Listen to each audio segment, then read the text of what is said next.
Hello दोस्तों, आज की इस वीडियो में हम लोग देखेंगे हिस्ट्री का मेजर पेपर 2। ठीक है। और अगर आप लोगों ने पिछला वीडियो मेजर पेपर 2 का नहीं देखा है तो डिस्क्रिप्शन में आप लोगों को टेलीग्राम चैनल का लिंक मिल जाएगा, वहाँ पे आप लोग इसका वीडियो देख सकते हैं। और अगर आप लोगों को इसका पीडीएफ चाहिए तो पीडीएफ भी आप लोगों को टेलीग्राम चैनल पर मिल जाएगा, वो भी फ्री में। ठीक है, इसलिए जाइए आप लोग टेलीग्राम चैनल को ज्वाइन कीजिए और वहाँ पर आप लोग इसका वीडियो को देखिए। और आज का जो हमारा प्रश्न है बहुत ही इंपॉर्टेंट प्रश्न है। ठीक है, जैसा कि आप लोगों को बताया गया है कि इसमें सारा का सारा क्वेश्चन ही वीवीआई है। ठीक है, इसलिए आप लोग अच्छे से समझिए और पढ़िए। और आप लोगों का ये जो क्वेश्चन करवा रहे हैं सारा का सारा जो है पिक्चर के माध्यम से बताया जाएगा कि कैसे कैसे गुप्त काल में वहाँ पे कला, चित्रकला, साहित्य कला होता था। ठीक है, तो चलिए बिना देर के हम लोग प्रश्न को देखते हैं। प्रश्न हमारा क्या है?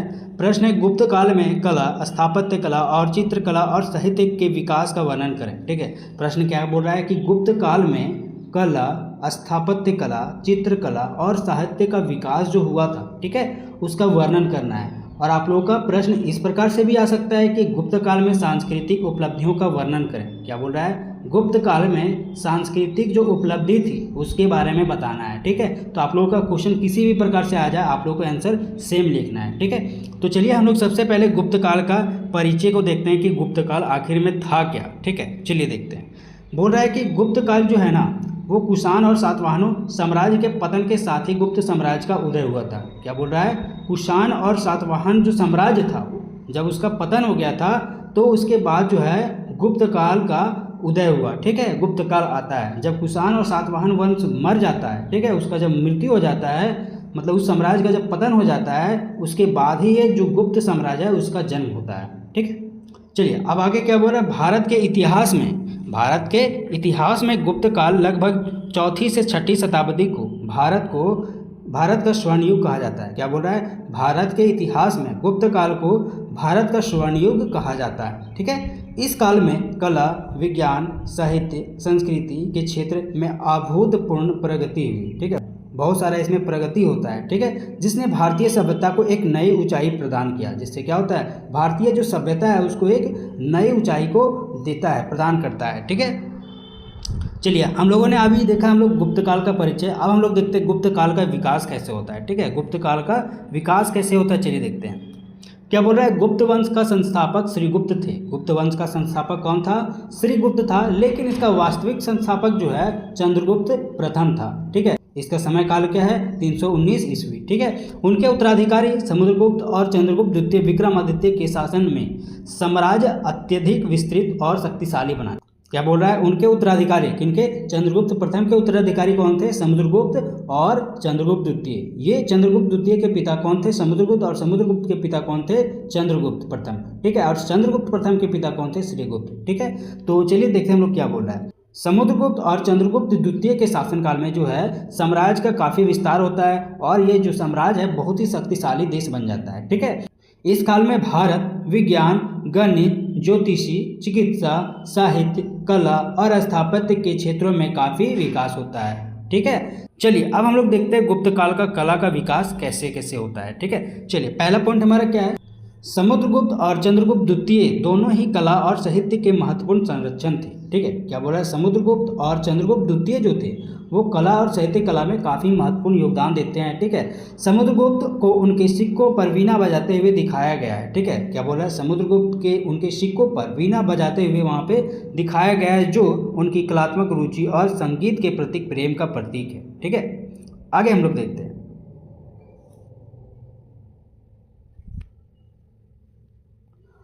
आगे क्या है? चंद्रगुप्त द्वितीय को अपने दरबार में 9 महान विद्वानों को बनाए रखने का श्रेय दिया जाता है, जो सांस्कृतिक उन्नति के प्रति उनके समर्थन को दर्शाता है। क्या बोल रहा है? चंद्रगुप्त द्वितीय के दरबार में 9 महान विद्वान होते थे, जिसको क्या कहा जाता है? नवरत्न। ठीक है, वो वहाँ पे काम करते थे, जो सांस्कृतिक उन्नति को उनके प्रति समर्थन को दर्शाता है। ठीक है, चलिए अब हम लोग देखते हैं नवरत्न कौन कौन थे। ठीक है, नवरत्न कौन कौन थे? पहला है वेताल भट्ट, धन्वंतरी, छपनक, अमर सिंह, शंकु, घटपर, कालिदास, वारामिहिर और वरुचि थे। ठीक है, ये सभी जो थे उनके नवरत्न थे, वहाँ पे उसके शासनकाल में काम करते थे। ठीक है, चलिए अब हम लोग देखते हैं दूसरा पॉइंट हमारा क्या है? स्थापत्य कला। दूसरा क्या है हमारा? स्थापत्य कला। पहला देखिए क्या बोल रहा है? गुप्त काल में ही स्वतंत्र अस्थायी हिंदू मंदिर का निर्माण शुरुआत हुई थी। क्या बोल रहा है? गुप्त काल में ही जो है हिंदू मंदिरों का निर्माण होने लगा था।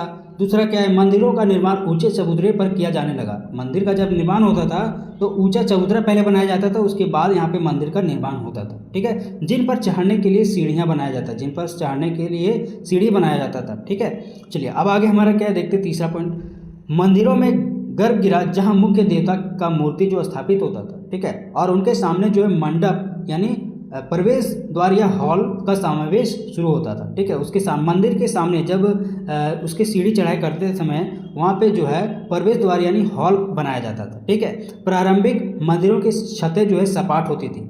जब शुरुआत की मंदिरों जब बनाई जाती थी तो सपाट जैसी होती थी। ठीक है, सपाट जैसी मतलब ऊपर में सीढ़ी नुमा मतलब बनाया जाता था। ठीक है, देखिए यहाँ पे आप लोगों को चित्र के माध्यम से दिख रहा है कि पहले के जो मंदिर होते थे, पहले चबूतरा बनाया जाता था। ठीक है, चबूतरा बनाने के बाद यहाँ पे सीढ़ी दिया जाता था, एक इधर से सीढ़ी है, एक इधर से सीढ़ी है। ठीक है, देखिए इधर से सीढ़ी है, आप लोगों को चारों तरफ से सीढ़ी दिया गया है। ठीक है, वहाँ पे यहाँ पे चढ़ने के लिए यहाँ पे 4 सीढ़ी दिया जाता था।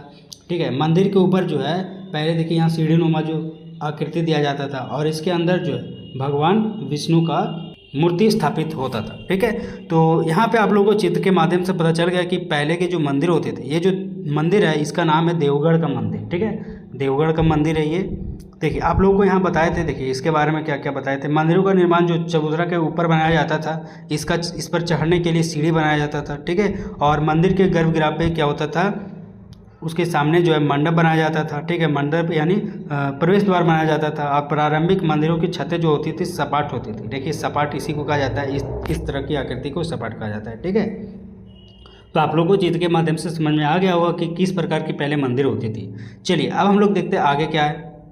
आगे बाद के मंदिरों में क्या बोल रहा है, बाद के मंदिरों में शिखर यानी गर्भगृह के ऊपर टावर बनाने लगा। ठीक है, उस जैसे कि देवगढ़ का दशावतार मंदिर, जैसे कि देवगढ़ का दशावतार मंदिर, यही है देवगढ़ का दशावतार मंदिर। ठीक है, क्या बोल रहा है आगे देखिए, चट्टानों को काटकर गुफा मंदिर बनाने की परंपरा जारी रही। इसके प्रमुख मंदिर का उदाहरण निम्नलिखित है। इसका जो प्रमुख मंदिर है वो निम्नलिखित है। पहला देवगढ़ यानी झांसी का दशावतार मंदिर जो विष्णु को समर्पित है। ठीक है, जैसे कि आप लोग को यहाँ चित्र के माध्यम से बताया ये दशावतार का मंदिर है। ठीक है, आगे जो है हमारा भीतर गांव जो कानपुर का विट्ठल मंदिर है जो ईंटों से बना है। ठीक है, जो ईंटों से बना है, ये प्राचीन मंदिर है। देखिए यहाँ पे आप लोग को दिख रहा होगा कि ईंट से यहाँ पे मंदिर बना हुआ है। ठीक है,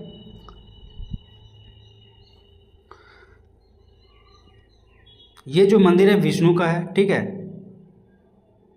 आगे हम लोग देखते हैं, आगे जो मंदिर है कौन सा मंदिर है, तिगवा मंदिर जो मध्य प्रदेश में है। और उदयगिरी गुफा भी इस काल की स्थापत्य कला के उदाहरण है। ठीक है, ये जो है तिगवा मंदिर है जो मध्य प्रदेश में, यहाँ पे आप लोगों को दिख रहा है भगवान विष्णु का यहाँ पे आकृति बनाया, मूर्ति बनाया। ठीक है, पत्थरों को काट के।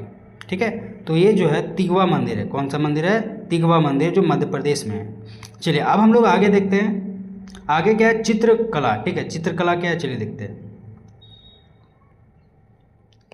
अजंता की गुफाएं जो गुप्त काल चित्रकला का सर्वोत्तम उदाहरण है। अजंता की गुफा जो है वो कहाँ है, अजंता की गुफा जो महाराष्ट्र में है। ठीक है, ये जो गुफा है चित्रकला का सबसे सर्वोत्तम उदाहरण है। ठीक है, गुफा संख्या 16, 17 और 19 गुप्त काल के भित्ति का चित्र मिलते हैं। ठीक है, ये जो अजंता की जो गुफा है इसमें बहुत सारी गुफाएं बनी हैं। ठीक है, और जो गुफा संख्या कौन सा है, 16, 17 और 19 जो है, इसमें गुप्त काल का जो अंदर में जो गुफा है। ठीक है, अंदर में जो इसका गुफा बना है तो इसके अंदर में बहुत सारे गुप्त काल का जो चित्रकला बना गया है। ठीक है, चित्रकला बनाया गया है जो सदियों के बाद भी अपनी चमक बरकरार रखे हुए, जो आज भी उसी चमक में है जो पहले चमक में थी। ठीक है, चलिए ये जो अजंता की गुफाएं, आगे हम लोग देखते हैं क्या है। इसके अलावा अजंताएं की चित्रकला जो अपनी जीवंत गुणवत्ता और रंगों की चमक के कारण प्रसिद्ध है। ठीक है, बुद्ध के जीवन की महत्वपूर्ण घटनाओं को दर्शाती है और गुप्त कला की प्रकृष्टता को प्रतिबिंबित करती है। यहाँ पे बहुत सारा पेंटिंग बनाया गया था पहले के ज़माने में। ठीक है, ये जो चमक है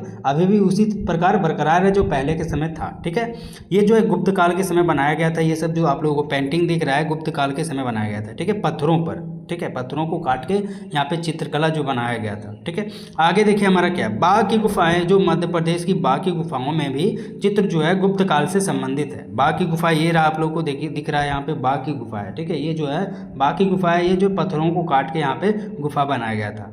ये जो है अजंता के चित्रों से मिलते जुलते हैं। ये जो गुफा है अजंता की गुफा से थोड़ा मिलता जुलता है। ठीक है, चलिए अब हम लोग आगे देखते हैं। कलाकारों ने प्राकृतिक रंगों जैसे पीले, लाल, नीले, सफ़ेद और काले रंगों का उपयोग किया है। यहाँ पे बहुत सारे रंगों का प्रयोग करके जो है चित्रकला का बनाया गया है। ठीक है, पुरुषों और स्त्रियों के चेहरे पे कोमलता, आभूषणों का सौंदर्य और भावनाओं का सजीव अभिव्यक्ति दिखाई देता है। क्या बोल रहे हैं यहाँ पे जो है पुरुषों और स्त्रियों के चेहरे पे जो कोमलता से पेंटिंग बनाया गया है, जैसे लगता है ये भी आज जीवित हैं। ठीक है, ऐसा लग रहा है जैसे ये जीवित हैं, इस तरह से पेंटिंग बनाया गया है। यहाँ पे आभूषण सभी को दिया गया है, देखिए आप लोगों को दिख रहा है। ठीक है, पेंटिंग से माध्यम से आप लोगों को कितना आसान होता है समझाने में, देखिए।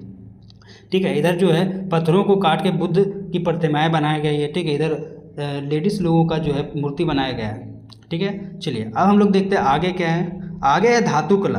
क्या बोल रहा है, इस काल में धातु से मूर्तियों और सिक्के बनाने की कला भी विकसित हुई। क्या बोल रहा है, इस काल में जो है धातु से मूर्ति और सिक्के बनाने की कला भी विकसित हुई है। आगे क्या है हमारा दूसरा पॉइंट, सुल्तानगंज का ताम्र बुद्ध लगभग जो है 7 फीट का है। ठीक है, जो गुप्तकालीन धातु कला का अद्भुत उदाहरण है। देखिए यहाँ पे आप लोग को गुप्त काल का जो है सुल्तानगंज का जो ताम्र बुद्ध यहाँ पे प्रतिमा बनाया गया था, ये है। ठीक है, दिख रहा है आप लोगों को, ये जो है बुद्ध का प्रतिमा बनाया गया था जो लगभग 7 फीट का है। ठीक है, दिख रहा है आप लोगों को, ये जो है ताम्र यानी तांबे का बनाया गया था। ठीक है, चलिए अब हम लोग देखते हैं आगे। आगे हमारा क्या है, गुप्त शासकों ने, आगे क्या है, गुप्त शासकों के सोने और चांदी के सिक्के भी अत्यंत सुंदर और कलात्मक थे। गुप्त काल के जो सोने के सिक्के और चांदी के जो सिक्के थे बहुत ही सुंदर और कलात्मक थे। ठीक है, उसकी कलाकारी का कोई अभाव नहीं था।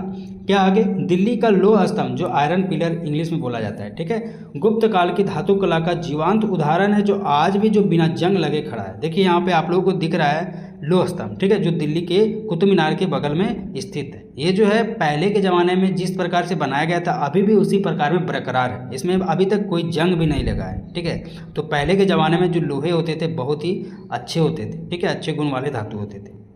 चलिए आप लोगों को यहाँ पे दिख गया। अब हम लोग देखते हैं अगला पॉइंट हमारा क्या है, साहित्य कला। साहित्य कला में बहुत सारे कवि होते थे। ठीक है, जो पहला हमारा क्या है, पहला जो हमारा पॉइंट है क्या है, प्रमुख कवि। प्रमुख कवि कौन कौन थे, कालिदास जो है इस युग के सबसे प्रसिद्ध साहित्यकार थे। ठीक है, जिन्होंने अभिज्ञान, शकुंतलम, मेघदूत और रघुवंशम जैसे कई महान ग्रंथों का रचना किया। ठीक है, कौन, कालिदास। और दूसरा क्या है, अन्य महत्वपूर्ण ग्रंथ। ठीक है, अन्य महत्वपूर्ण ग्रंथ कौन कौन है, इस काल में कामसूत्र जैसे धर्मनिरपेक्ष और अमरकोश जैसे व्याकरणिक ग्रंथों का संकलन हुआ। ठीक है, क्या बोल रहा है, इस काल में जो है कामसूत्र और धर्मनिरपेक्ष और अमरकोश जैसे व्यापारणिक ग्रंथों का भी रचना हुआ था। ठीक है, तीसरा पॉइंट हमारा क्या है, धार्मिक साहित्य। रामायण और महाभारत जैसे महाकाव्यों और कई पुराणों को भी इसी युग में संकलित किया गया। ठीक है, जिनका उद्देश्य आम लोगों को शिक्षित करना था। क्या बोल रहा है, रामायण और महाभारत जैसे महाकाव्य को कई पुराणों को भी इसी युग में संकलित किया गया था, इकट्ठा किया था, जिसका उद्देश्य क्या था, आम लोगों को यहाँ पे शिक्षित देना कि रामायण और महाभारत के जैसे जैसे ग्रंथ होते थे।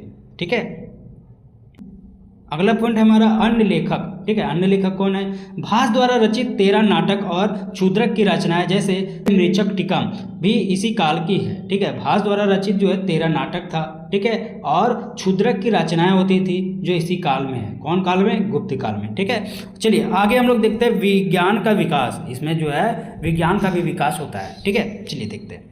पहला जो है गणित का विकास। गणित का विकास होता है गुप्तकालीन में। गुप्तकालीन में क्या होता है, गणित के क्षेत्र में भारत को, विश्व को नई दिशा प्रदान होता है। ठीक है, पहला पॉइंट है हमारा आर्यभट्ट 476 ईस्वी में इसी युग के महान गणितज्ञ और खगोलीय शास्त्री थे। ठीक है, आर्यभट्ट जो थे महान गणितज्ञ और खगोलीय शास्त्री थे। उन्होंने दशमलव प्रणाली का प्रयोग किया। उन्होंने क्या किया, दशमलव प्रणाली, जो शून्य जो होता है, बिंदु जो होता है, शून्य ने बिंदु जो होता है उसका प्रयोग किया। ठीक है, दशमलव का, जैसे 4.6565। ठीक है, इसका प्रयोग किया। अब आगे क्या है, शून्य का प्रयोग किया। ठीक है, इसी समय जो है शून्य का प्रयोग होता है। ठीक है, गुप्त काल में शून्य का प्रयोग होता है। उन्होंने पृथ्वी को गोलाकार बताया और कहा कि पृथ्वी अपने अक्ष पर घूमती है। गुप्त काल में जो है बताया गया कि पृथ्वी जो है गोलाकार है, पृथ्वी जो है गोलाकार है और पृथ्वी जो है अपने अक्ष पर घूमती है। कौन बताया, आर्यभट्ट ने बताया। ठीक है, चलिए अगला पॉइंट हमारा उनकी प्रसिद्ध पुस्तकें। उनकी जो प्रसिद्ध पुस्तकें हैं वो कौन कौन सी है, आर्यभट्टीय और सूर्य सिद्धांत। आर्यभट्टीय और सूर्य सिद्धांत। ठीक है, ये दोनों उसकी प्रमुख पुस्तकें थी। ठीक है, चलिए अब देखते हैं हम लोग निष्कर्ष। इतना सारा हम लोग पढ़े हैं तो निष्कर्ष भी निकलता है, क्या होता है, चलिए देखते हैं।